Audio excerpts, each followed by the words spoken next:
ini begitu urgennya, begitu pentingnya ya, kita untuk memahami Sabul Masani ini, Al-Fatihah yang diulang-ulang ini. Kemudian kita paham bahwa amalan yang pertama dihisab adalah sholat ya. Sholat. Kalau sholatnya baik, maka insya Allah ibadah-ibadah amalan yang lain juga ikut baik. Dan sholat itu tidak akan sah tanpa kita membaca surat Al-Fatihah. Rasul menyatakan, la sholata liman lam yaqra bi fatihatil kitab.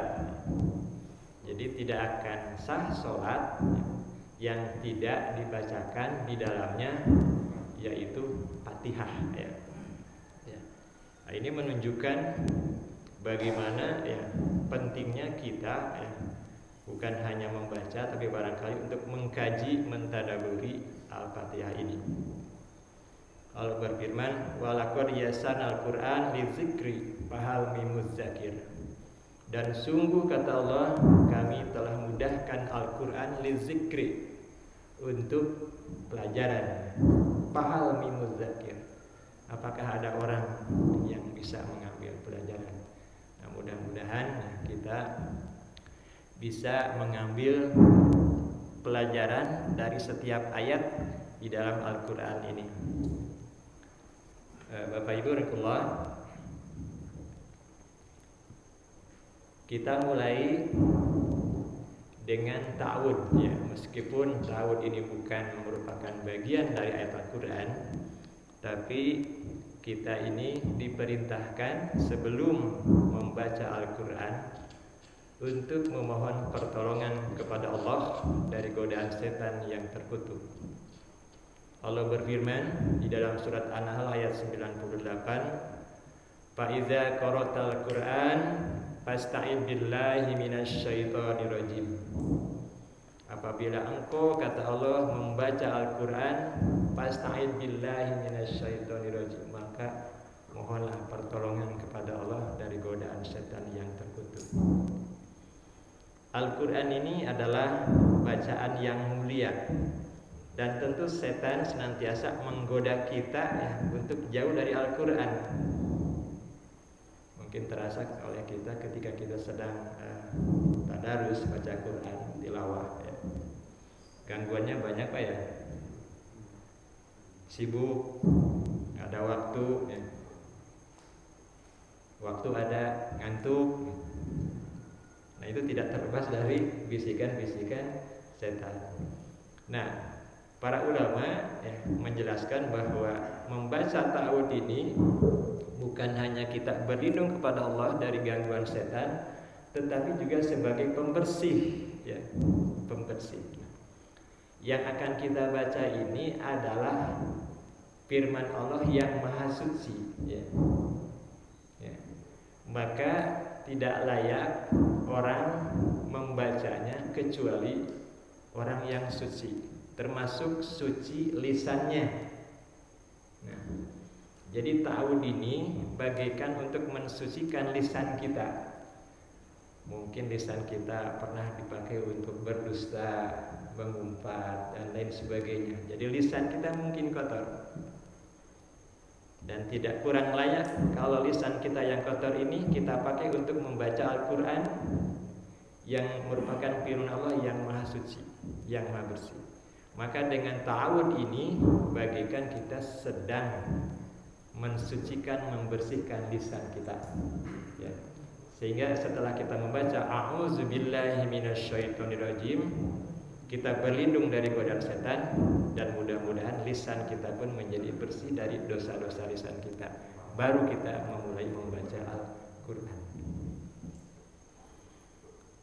Kemudian surat Al-Fatihah diawali dengan kalimat Bismillahirrahmanirrahim. Ya. Walaupun nanti terjadi perbedaan para ulama tentang kedudukan basmalah ini, nanti insyaallah barangkali secara sepintas kita paparkan.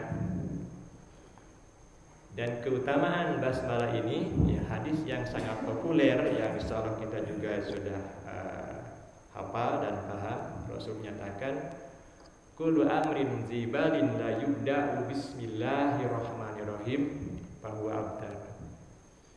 Jadi setiap urusan yang baik, ya, urusan yang baik, pekerjaan yang baik, yang tidak dimulai dengan ucapan bismillahirrahmanirrahim fahuwa abtar, maka dia akan tertolak, terputus. Jadi dengan membaca bismillah ketika kita akan memulai suatu pekerjaan, ya, maka pekerjaan kita itu akan menjadi baik. Dan dari hadis ini sebaliknya, kalau kita tidak diawali dengan bismillah, kata Rasul bahwa abtar, terputus kebaikannya. Tentu kita akan mengharapkan setiap apa yang kita lakukan itu memberikan keberkahan kepada kita. Dan insya Allah ya, kita senantiasa membaca bismillah, terutama setiap perubahan aktivitas kita, ya. Kita mau pergi bismillah, bahkan lebih lengkap bismillahi tawakkaltu 'alallah wala haula wala quwata illa billah. Nah, Bapak Ibu rahimakumullah, As-Sabuni di dalam tafsirnya ayat-ayat ahkam, ya, menjelaskan fadilah keutamaan kita membaca basmalah, ya.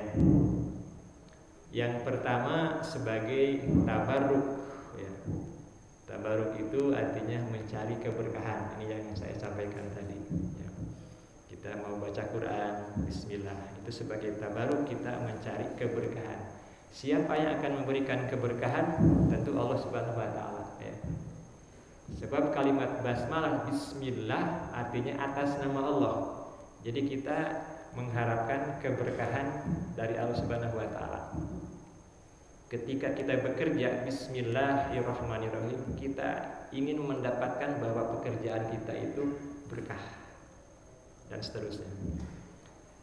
Kemudian yang kedua adalah bahwa basmalah itu merupakan kalimat zikir, ya, mengagungkan Allah Subhanahu wa taala. Karena di dalamnya mengandung asma Allah, bismillahirrahmanirrahim. Artinya ketika aktivitas kita dimulai dengan bismillah, berarti kita sedang berzikir pada Allah Subhanahu wa taala, ya.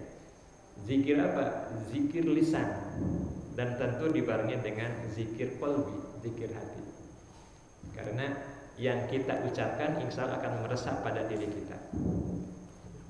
Jadi dengan membaca bismillah, ya, kita ini sedang berzikir pada Allah Subhanahu wa taala. Dan zikir ini adalah ibadah yang tanpa mengenal batas, tempat, dan waktu, ya. Umpama sholat kan ada waktunya, ya. Kalau zikir itu ibadah yang tanpa mengenal waktu, ya. Zikir itu sebanyak-banyaknya.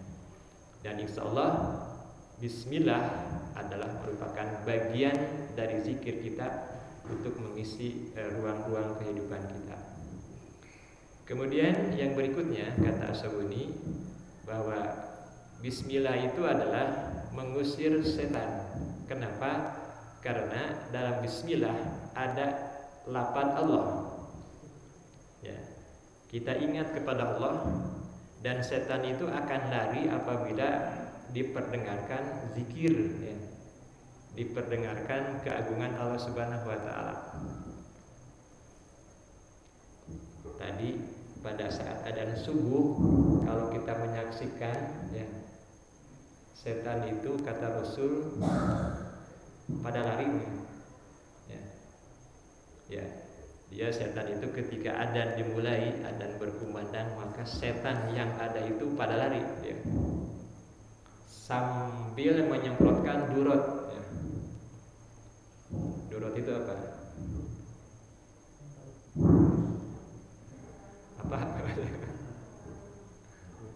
Kentut, ya. Ya.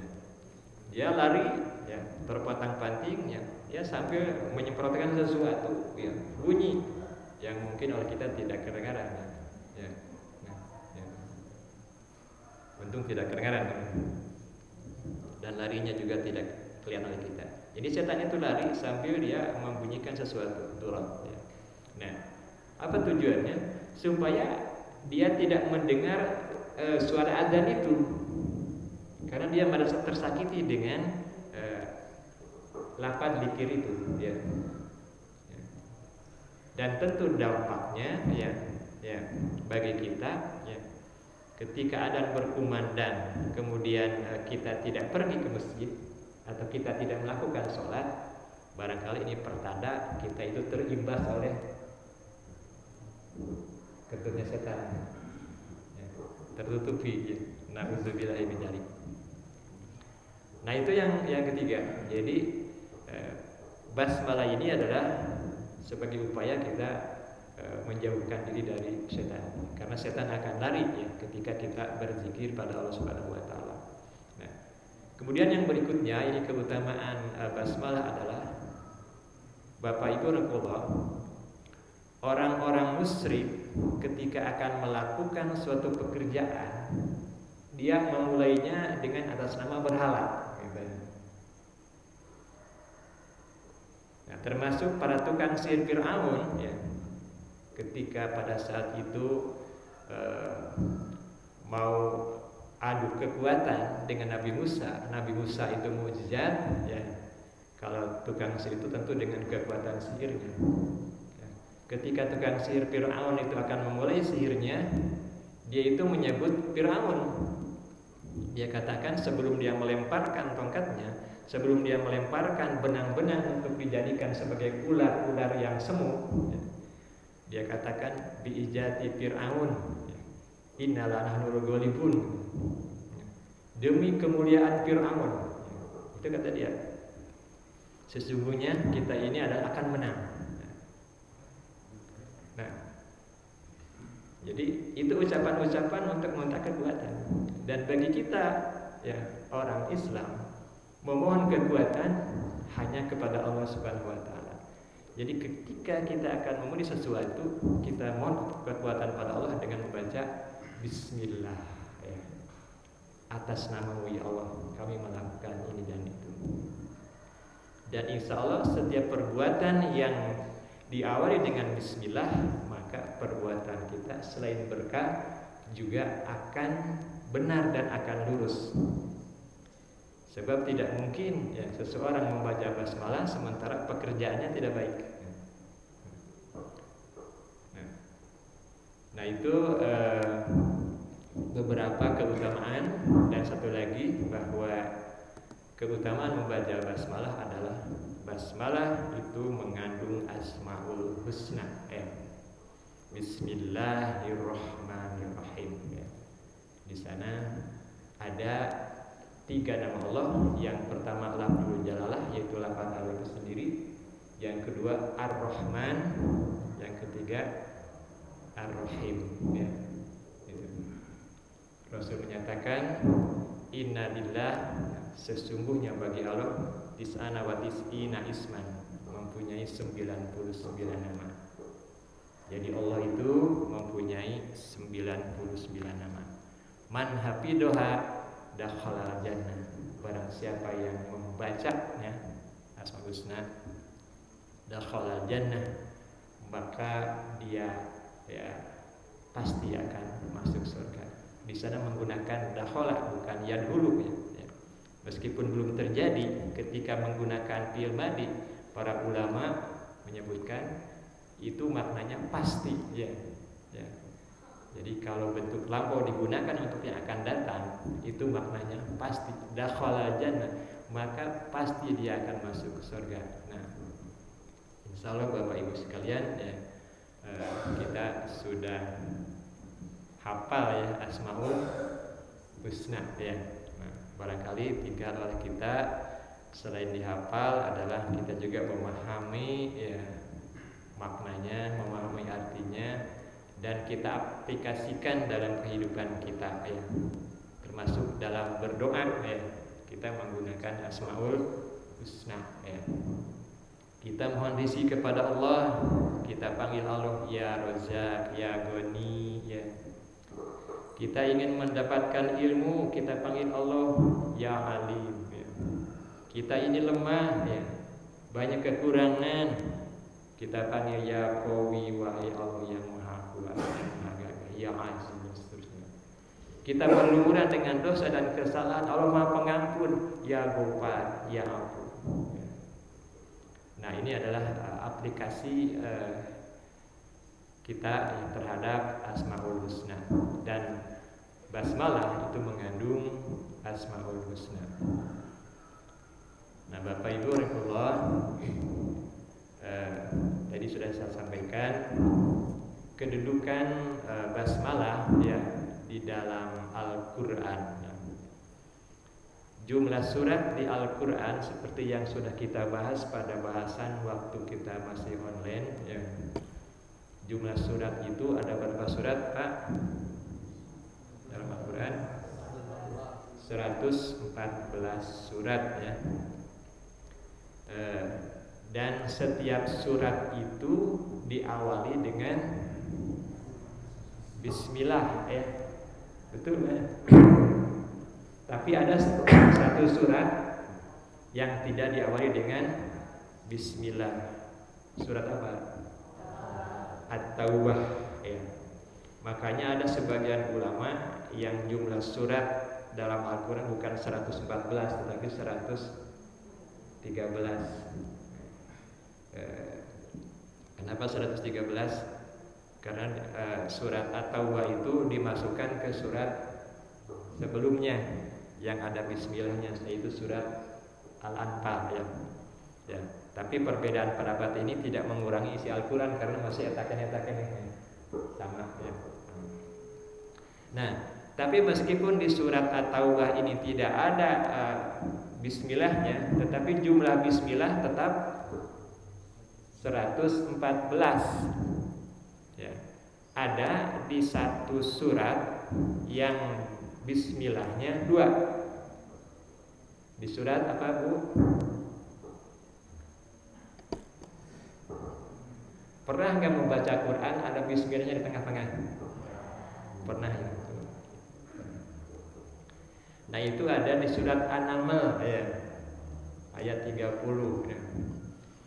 Ketika Nabi Sulaiman alaihissalam menulis surat dakwah ya, kepada Ratu Balqis yang isinya innahu min Sulaiman wa innahu bismillahirrahmanirrahim ya. Jadi sesungguhnya ini surat itu dari Sulaiman dan sesungguhnya bismillahirrahmanirrahim itu awal-awal surat ya. Ketika Nabi Sulaiman ya, mengirim ajakan untuk menyembah Allah kepada Ratu Balqis. Nah, jadi kalau kita lihat basmalah ini ada yang di awal surat, ada yang di tengah surat. Nah, yang di tengah surat semua ulama sepakat bahwa itu termasuk bagian dari surat itu. Artinya bismillah yang ada di surat An-Naml ayat 30 itu adalah termasuk bagian dari surat itu. Adapun yang di awal surat ini terjadi perbedaan para ulama. Yang pertama ada yang berpendapat bismillah yang ada di awal surat itu termasuk bagian ayat dari surat yang bersangkutan ya. Jadi tadi misalnya di Al-Fatihah bismillahirrahmanirrahim itu adalah bagian dari surat Al-Fatihah. Bismillahirrahmanirrahim, alif lam mim dan seterusnya itu bagian dari surat Al-Baqarah. Nah, pendapat ini adalah pendapat Imam Syafi'i. Kemudian Imam Malik sebaliknya ya, dia berpendapat bahwa bismillah yang ada di awal surat itu tidak termasuk bagian dari suatu surat. Jadi meskipun tertulis ya, di dalam mushaf, tapi Imam Malik berpendapat itu tidak termasuk bagian dari surat tersebut. Kemudian pendapat yang ketiga ini pendapat pertengahan yaitu Imam Hanafi ya. Dia berpendapat bahwa bismillah yang ada di awal setiap surat itu ya, tidak termasuk bagian dari surat itu, tetapi ayat tersendiri gitu. Jadi tetap itu adalah Al-Quran, tetapi ayat tersendiri dan berfungsi sebagai pemisah antara surat yang satu dengan surat yang lain. Nah ini. Dan perbedaan pendapat ini ya berimplikasi kepada bacaan ya, bacaan basmalah ya, terutama di dalam sholat. Nah, Imam Syafi'i yang berpendapat bahwa basmalah itu merupakan bagian dari suatu surat ya, maka Imam Syafi'i itu mewajibkan dibaca ya basmalahnya ya, zahar atau sir ya, tergantung kepada sholatnya. Nah, kalau Imam Malik itu tidak dibaca sama sekali. Kalau Imam Ahmad bin Hambal itu dibaca, tetapi secara sir. Jadi berbeda dengan Imam Syafi'i. Imam Ahmad sama dibaca, cuma dalam keadaan sir. Itu. Kalau Imam Hanafi sama ya dibaca ya, tetapi secara perlahan juga. Nah itu beberapa perbedaan pendapat, tetapi subhanallah ya, dari perbedaan pendapat itu semua ulama sepakat bahwa apa yang dilakukan itu semua adalah sah ya. Jadi tidak ada perbedaan tentang sah atau tidaknya. Nah, kemudian kita lanjutkan kepada ayat berikutnya ya. Dalam Al-Fatihah adalah Alhamdulillahirabbil alamin. Bapak Ibu rahimakumullah, kalimat yang pertama adalah alhamdu ya. Kita suka menerjemahkannya segala puji ya, segala puji. Nah, alif lam ketika masuk isim itu biasa pertanda ma'rifat ya, membedakan dari nakirah. Nah, tapi alhamdu alif lam di sini bermakna lil istighraq, artinya segala ya. Ketika kita membaca alhamdu artinya segala puji lillahi bagi Allah. Segala itu sakumaha Pak? Semua ya. Jadi semua puji untuk siapa? Untuk kira-kira ada nggak buat kita? Ada nggak buat kita? Nggak ada ya. Nggak ada. Ya. Alhamdulillah ya, segala puji lillahi bagi Allah. Jadi semua pujian itu hanya milik Allah Subhanahu wa taala ya. Meskipun kadang-kadang kita hayang dipuji ya. Tapi upami kurang ditapakuran, kita punya kelebihan harta ya, misalnya ya. Harta dari siapa? Dari Allah. Jadi yang berhak dipuji itu yang diberi atau yang memberi? Yang memberi. Yang memberi. Misalnya kita pinter ya, ya berilmu dari siapa? Bukan hasil kita nuntut ilmu. Bukan, karena kita bisa punya ilmu karena kita punya otak, punya hati. Otaknya dari siapa? Dari Allah. Jadi pemberian dari Allah ya. Jadi ilmu itu adalah pemberian dari Allah.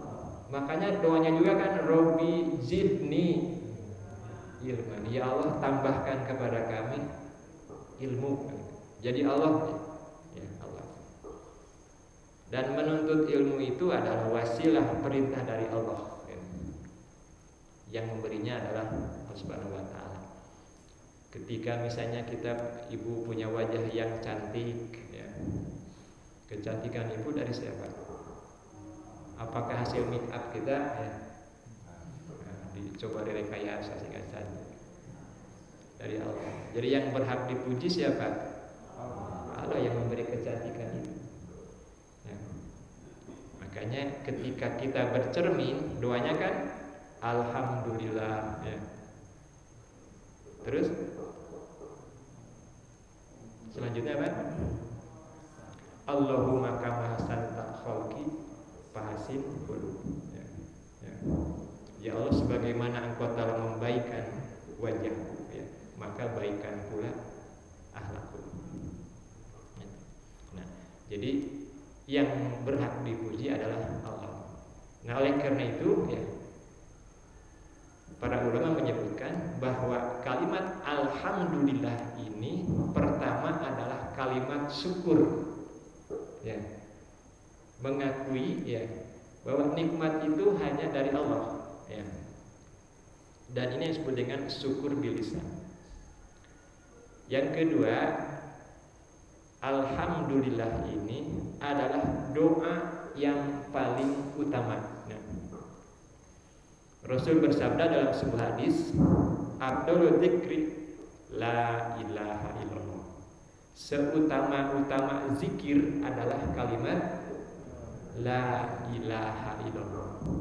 Wa abdul doa, dan seabdol-abdolnya doa alhamdulillah.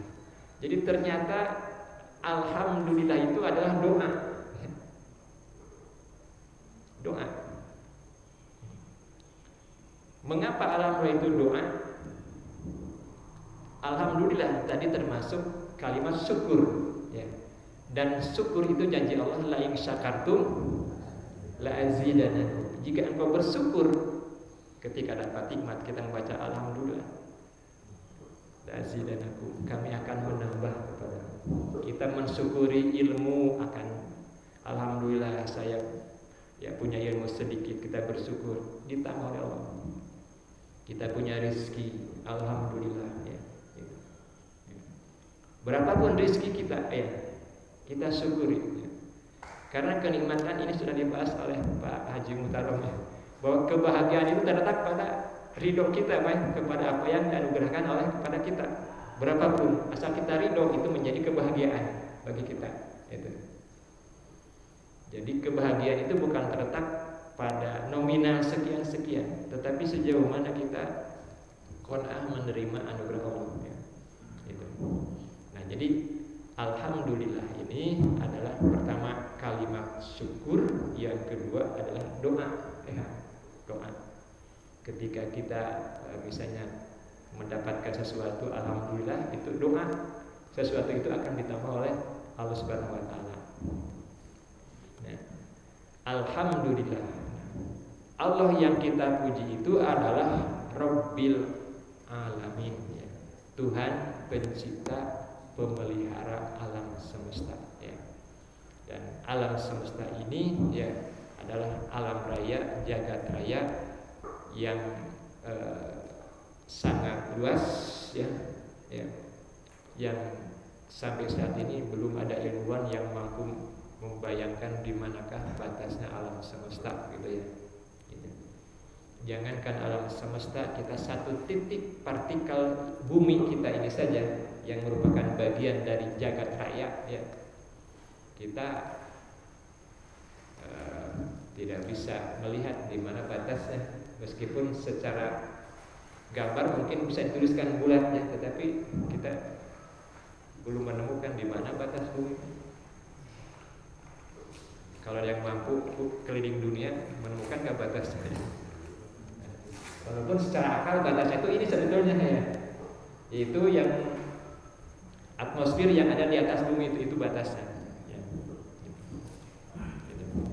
Nah, jadi Allah yang kita puji itu adalah Rabbil Alamin, ya. Tuhan, ya, pencipta, pemelihara alam semesta. Nah, Bapak Ibu rahimahullah, ayat berikutnya adalah Ar-Rahman Ar-Rahim, ya. Maha Pengasih, Maha Penyayang. Nah, ahli tafsir menjelaskan faidah ya. Kata Ar-Rahman Ar-Rahim diletakkan setelah Rabbil Alamin. Kalau Rabbil Alamin itu Allah Maha Pencipta ya, Maha Pemelihara, Maha Gagah, Maha Perkasa. Kalau Ar-Rahman Ar-Rahim itu adalah sifat kelembutan dari Allah Subhanahu wa taala. Maknanya, janganlah seorang hamba merasa takut dengan Allah. Allah Maha Kuasa. Karena Allah di samping itu juga Ar-Rahman Ar-Rahim, Maha Pengasih, Maha Penyayang. Jadi Allah yang Maha Gagah Perkasa itu adalah juga Maha Pengasih, Maha Penyayang. Bahkan pengasihnya Allah bukan hanya kepada orang-orang yang taat kepada Allah. Kepada orang yang tidak taat pun Allah ngasih. Makanya ada para ulama membedakan Allah itu Maha Pengasih di dunia dan Maha Penyayang di akhirat. Maha Pengasih di dunia Allah ngasih ke siapapun ya. Mau iman, mau kafir Allah kasih, rizki Allah kasih. Maha Penyayang di akhirat ya. Allah hanya memberikan kasih sayang kepada orang-orang yang beriman saja, yang ketika di dunianya dia melakukan ketaatan, penghambaan kepada Allah Subhanahu wa taala. Kemudian ayat yang keempat, Maliki Yaumiddin. Bapak Ibu yang dimuliakan Allah, di sini ada dua cara pembacaan. Ada yang membaca Maliki Yaumiddin, ada juga yang membaca pendek Maliki Yaumiddin. Nah, itu dibolehkan. Kalau kita baca Maliki Yaumiddin, maknanya Malik itu yang memiliki, Yaumiddin hari pembalasan ya. Artinya Allah yang segala puji baginya, yang Maha Pengasih Maha Penyayang itu adalah Maliki Yaumiddin, yaitu yang memiliki hari pembalasan. Nanti Allah lah penguasa hari berbangkit itu. Ketika dibaca pendek Maliki Yaumiddin, artinya yang merajai hari pembalasan. Esensinya sama antara yang memiliki dengan yang merajai. Nah, kita memilih yang mana, baca pendek atau panjang? Nah, kita mau yang panjang ya, tapi tong panjang ting ya. Maliki Yaumiddin. Nah, dan juga ada celotehan ya. Saya pernah dengar seorang kenapa memilih Maliki bukan Maliki ya. Dia menyatakan milih Maliki karena kalau ma dengan ma hurufnya beda ya. Kalau ma berarti hurufnya dua ya, mim dan alif. Kalau ma hurufnya satu. Milih yang hurufnya banyak atau sedikit? Banyak. Kenapa? Setiap huruf kan ada pahalanya. Walaupun ya itu bukan satu-satunya alasannya ya. Jadi jangan dipandang yang membaca pendek itu tidak dapat balasannya ya. Itu. Nah, Maliki Yaumiddin ya, yang memiliki hari pembalasan. Nah, kita nanti ya akan dihadapkan kepada yang memiliki hari pembalasan, yaitu Allah Subhanahu wa taala. Bapak Ibu Allah, ayat selanjutnya adalah iyyaka na'budu wa iyyaka nasta'in. Iyyaka hanya kepadamu ya. Yang dimaksud adalah Allah. Na'budu kami menyembah, wa iyyaka ya. Dan hanya kepadamu ya Allah nasta'inu kami mohon pertolongan. Nah, Bapak Ibu Allah, pernah saya sampaikan ya bahwa tafsir itu ada tafsir bil maksur, ada tafsir bil ra'i. Tafsir bil ra'i itu adalah ijtihad orang ahli bahasa memahami Al-Quran dari segi bahasa. Nah, di dalam kalimat iyyaka na'budu wa iyyaka nasta'in ini kalau di dalam ilmu balaghah, dalam ilmu ma'ani itu disebut dengan qasr. Artinya qasr itu mengkhususkan sesuatu ya untuk tujuan tertentu. Nah, biasanya ya objek itu setelah subjek ya. Misalnya saya makan nasi ya. Nah, saya makan nasi. Nah, itu biasanya harus seperti itu. Nah, di kalimat ini ya objeknya itu yang didahulukan atau maf'ulnya didahulukan. Iyyaka na'budu, hanya kepadamu na'budu kami menyembah. Jadi bukan na'budu iyyaka, kepadamu ya Allah kami menyembah ya. Ketika kita baca iyyaka artinya hanya kepadamu na'budu kami menyembah, ini menunjukkan penegasannya hanya artinya bukan ke yang lain. Jadi ketika kita membaca iyyaka na'budu hanya kepadamu ya Allah ya, bukan ke yang lain, apa? Na'budu kami menyembah ya. Jadi penegasannya tauhid ya. Jadi kita ini tidak menyembah yang lain kecuali hanya kepada Allah ya. Jadi bukan na'budu iyyaka kami menyembah kepadamu, tapi iyyaka hanya kepadamu ya. Na'budu kami menyembah. Demikian pula wa iyyaka hanya kepadamu ya Allah nasta'inu kami mohon pertolongan. Jadi mohon pertolongan tidak ke yang lain kecuali hanya kepada Allah. Ini tauhid. Nah,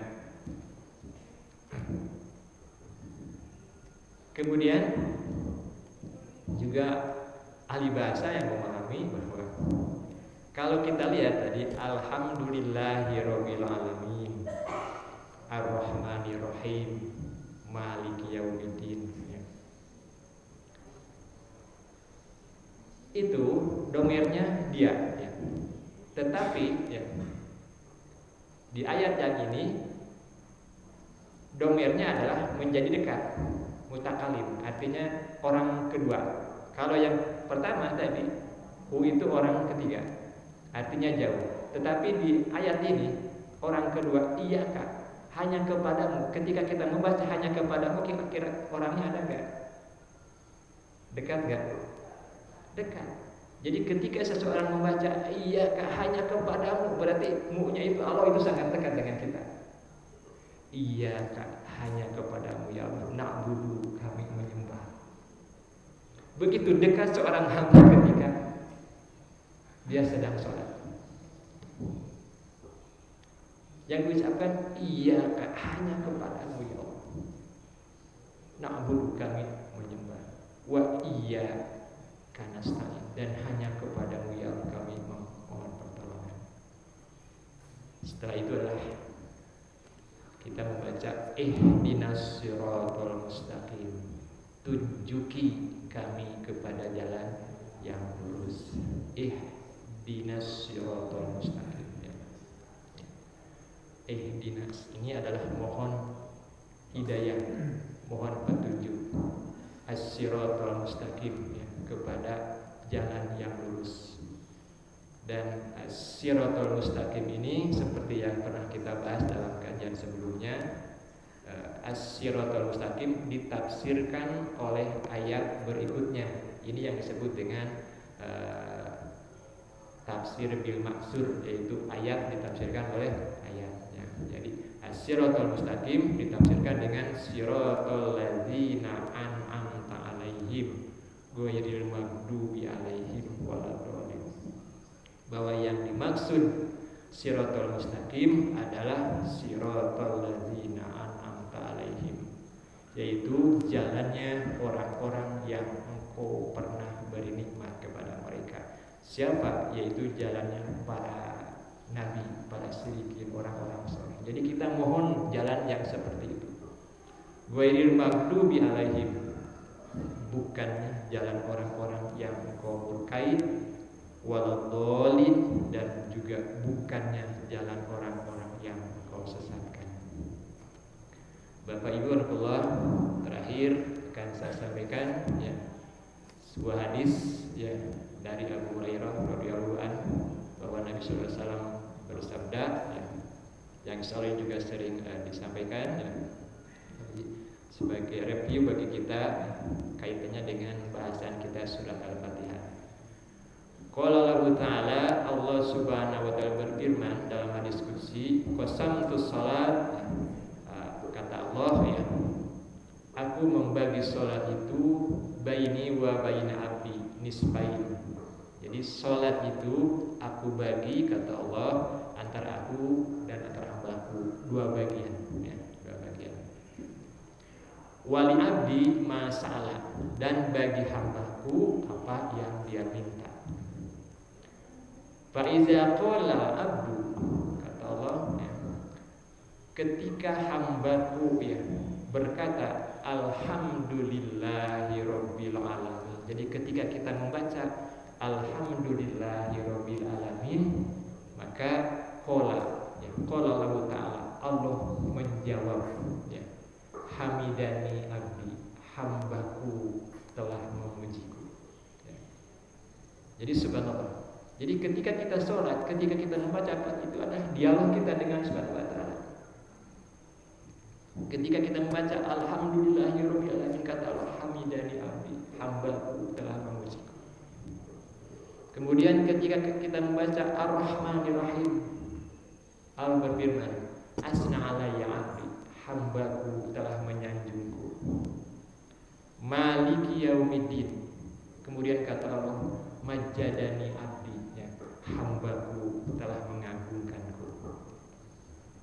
Dan ketika seorang hamba, ketika kita membaca ya, iyyaka na'budu wa iyyaka nasta'in, hanya kepadamu ya Allah kami menyembah, dan hanya kepadamu ya Allah kami mohon pertolongan, maka kata Allah hadza baini wa baina abdi wa li abdi ma sa'ala, ini ada antara aku dan hambaku, dan bagi hambaku apa yang dia minta. Kan di kalimat iyyaka na'budu wa iyyaka nasta'in di sini ada kewajiban kita kepada Allah dan apa yang Allah akan berikan kepada kita. Apa kewajiban kita kepada Allah itu iyyaka na'budu. Apa hak Allah kepada kita atau apa yang akan diberikan kepada kita, yaitu wa iyyaka nasta'in. Hanya kepadamu ya Allah kami minta pertolongan, maka insya Allah Allah akan berikan pertolongan kepada kita. Ihdinas siratal mustaqim siratal ladzina an'amta 'alaihim ghairil maghdubi 'alaihim waladdallin. Maka Allah berfirman hadza li abdi wa li abdi ma sa'ala. Ini kata Allah adalah untuk hambaku dan bagi hambaku apa yang dia minta. Bapak Ibu Allah, itu saja barangkali yang dapat kami sampaikan. Saya tanya dulu supaya yang lain tahu. Oh iya Pak. Tentang Bismillah tadi. Ya, ada imam sholat yang membaca Bismillah ketika membaca Al-Fatihah. Kemudian ada juga setelah itu baca surat. Bapak Bapak, kenapa ketika membaca awal sholat membaca Bismillah ini, sedangkan Pak Syekh misalnya itu langsung tidak membaca Bismillah, supaya tahu yang lain. Enggak, silakan. Jadi pertanyaan Bismillah itu dibaca oleh imam ya, pada waktu surat Al-Fatihah dan juga pada waktu baca surat. Tetapi ada juga yang tidak. Dasarnya apa? Supaya menetapkan. Oh iya.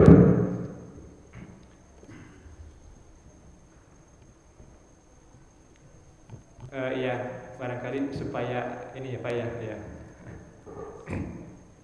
Tadi di awal kita kembali ke tentang basmalah ya. Jadi perbedaan pembacaan basmalah terutama barangkali di sholat ya. Ketika kita membaca Al-Fatihah dan juga suratnya, itu berawal dari perbedaan tentang posisi kedudukan basmalah itu sendiri ya. Yang pertama, ya, Imam Syafi'i berpendapat bahwa bismillah itu merupakan bagian dari surat itu. Artinya terintegrasi dengan surat, ya, di mana basmalah itu berada. Nah, kemudian implikasinya kepada pembacaan, ya, kalau Imam Syafi'i, ya, karena meyakini bahwa basmalah itu merupakan bagian dari setiap surat, maka itu dibaca, dan dibacanya adalah sesuai dengan karakter sholat. Maksudnya kalau sholat jahar dengan dijaharkan, kalau sir disirkan. Nah, kemudian kalau Imam Malik, ya, Imam Malik itu tidak dibaca, baik sir maupun jahar, ya. Kalau Imam Ahmad bin Hambal, ya, itu dibaca sama dengan Imam Syafi'i, ya, dibaca dengan Imam Syafi'i, ya. Ya. Cuma cara membacanya itu dengan disirkan, ya, dengan cara disirkan. Ya. Termasuk ketika membaca surat, ya, setelah surat Al-Fatihah. Ya. Jadi Imam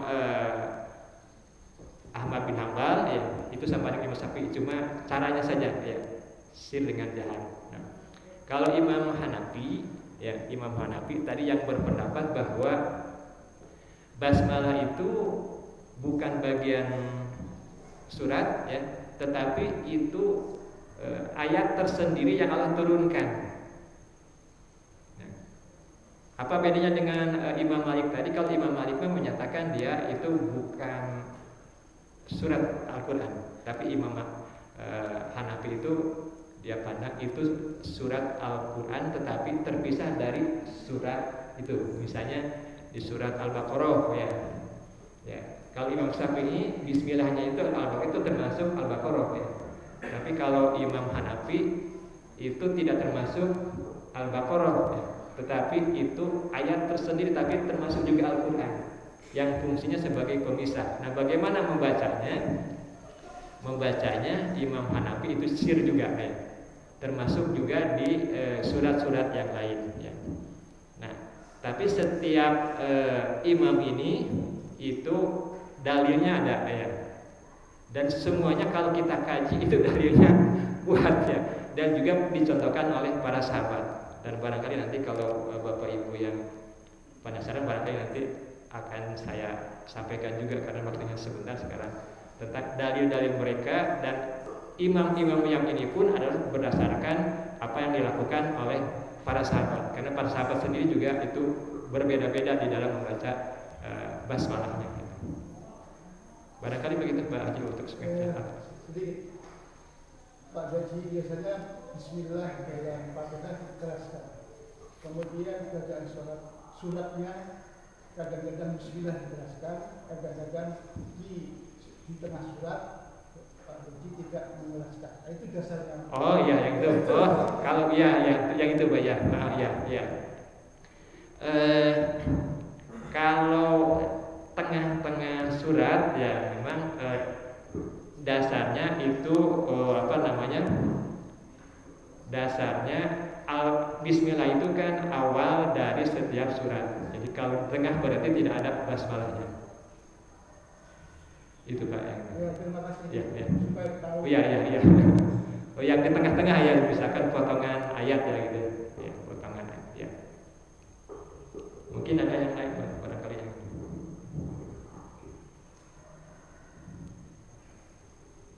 Kalau tidak ada, barangkali sampai di sini. Oh iya. Mengenai Bismillah kembali, itu yang tadi di surat Al-Tawbah itu kan nggak baca Bismillah maksudnya. Ini terutama bagi yang ini juga yang tanya saya, sama saya seperti ini. Terutama bagi yang mulai itu kan, mungkin dia tanggung di antara sesudah surat sebelumnya kemudian baca surat Al-Tawbah itu, kan surat Al-Tawbahnya nggak baca Bismillah. Dia mungkin pertengahan surat, ya. Kemudian misalkan ayat 15 atau ayat 10. Nah, berikutnya dia mau membaca hari berikutnya misalkan dia membaca mulai awal kan dari surat Al-Tawbah itu, apakah sama juga nggak baca Bismillah juga ya Tuhan? Belum jelas ya, gimana Pak? Di dalam surat Al-Tawbah kan kita nggak baca Bismillah itu Pak. Oh iya. Nah, ini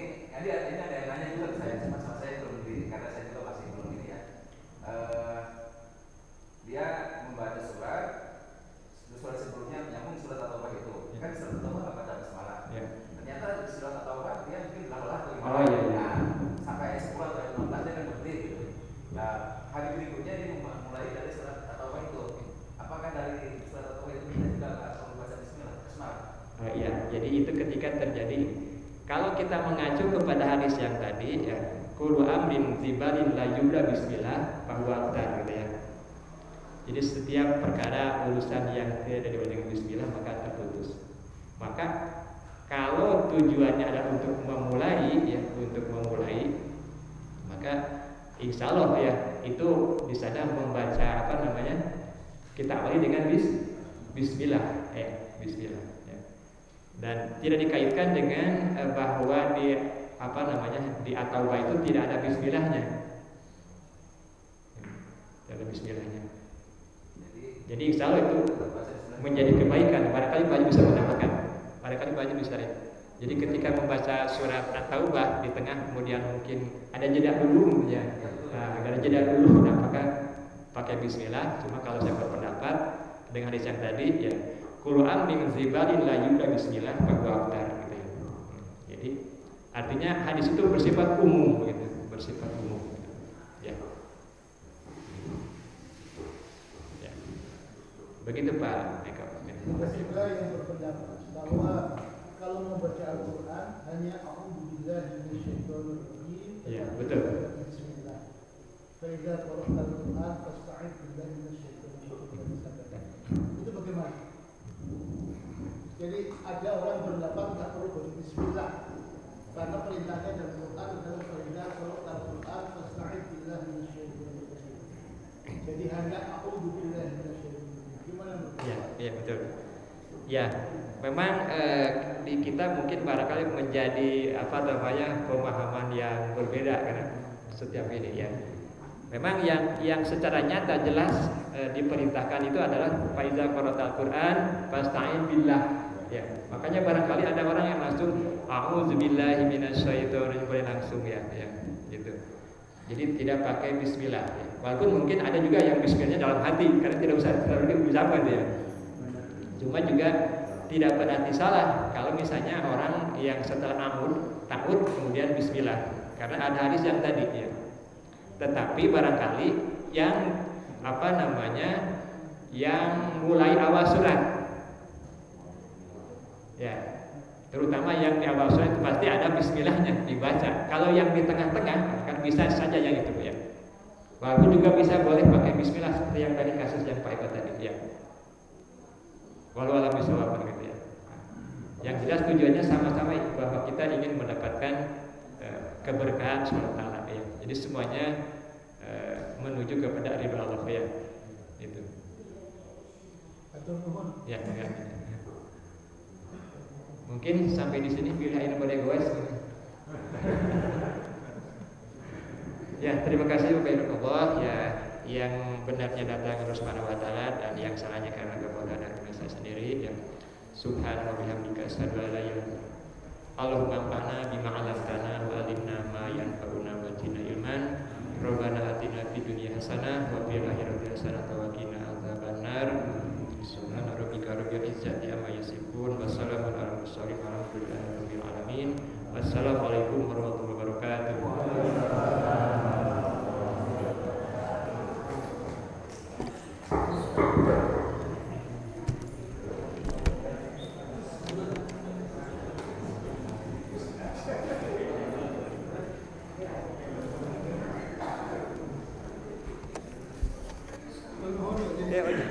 Maksudnya biar yang lain tahu ya. Betul. Tadi saya belum bisa nakal maksudnya yang itu ya. Tapi benar jadi hidup. Jadi hidup. Kalau saya tanyakan. Ini bisik jatan dia. Alhamdulillah. Ini kalau berhasil nanti di ini Pak. Semoga berhasil. Kadang-kadang nggak berhasil juga nggak kerekam.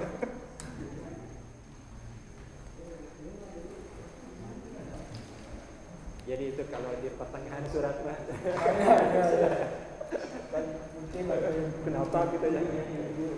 Asal juga pada juga, pada juga saya juga sama dengan pada tiga. Kalau di tengah saya nggak pada semua.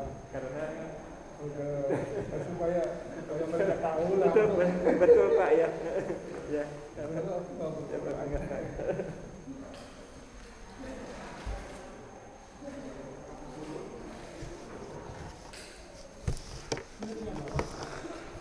Oh iya betul Pak ya.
Apa? Tadi dari Aqua, habis.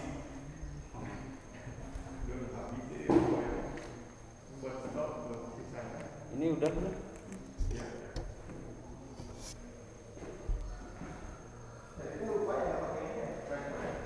Enggak, memang tidak.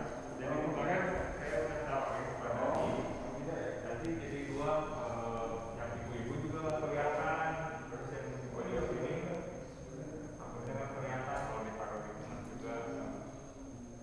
Terus udah nggak usah.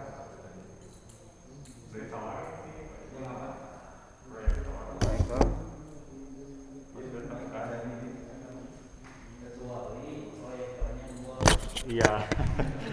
Di depan sama di belakang, Cen. Aduh.